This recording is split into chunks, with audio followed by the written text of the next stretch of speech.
Philippe Rodet. De formation initiale, je suis médecin urgentiste et j'interviens actuellement à la promotion des comportements bienveillants dans les entreprises.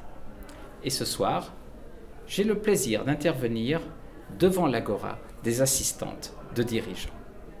J'aime beaucoup intervenir dans le cadre des clubs Agora parce qu'il y a une atmosphère qui est particulièrement poreuse avec les valeurs qui me sont chères et notamment des valeurs humaines.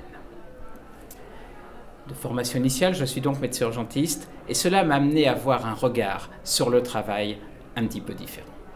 Depuis des années, dans notre pays, on assiste à une augmentation du niveau de stress et à une baisse du niveau de motivation. Eh bien, l'intérêt des comportements bienveillants, c'est qu'ils vont nous permettre d'augmenter le niveau de motivation et de faire baisser le niveau de stress. Les comportements bienveillants, pour illustrer mon propos, je vais en citer quelques-uns.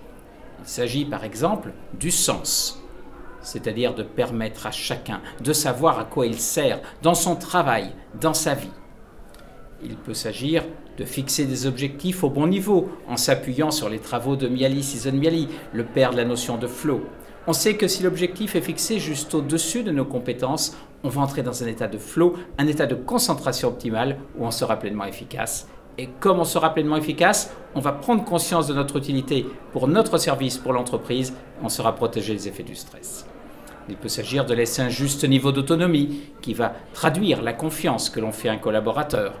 Et on sait que la confiance est un puissant vecteur d'émotions positives. Il peut s'agir d'exprimer de la gratitude ou de formuler des encouragements. Mais il peut également être question de reconnaître nos maladresses. Parfois, on va être un peu trop ferme avec un collaborateur. Il faut être en mesure d'échanger avec lui à la suite de cela. Il est également essentiel d'être perçu comme juste et de faire donc plus de compliments que de reproches. Eh bien, si on augmente les émotions positives et si on diminue les émotions négatives en faisant l'effort d'être perçu comme juste, en reconnaissant nos maladresses, eh bien, dans ce cas-là, on va favoriser la libération de deux hormones, l'ocytocine et les endorphines, deux hormones qui vont améliorer l'engagement, diminuer le niveau de stress, renforcer la cohésion des équipes et cultiver la créativité. Oui, les comportements bienveillants sont parfaitement adaptés au temps présent et sont parfaitement adaptés au Club Agora.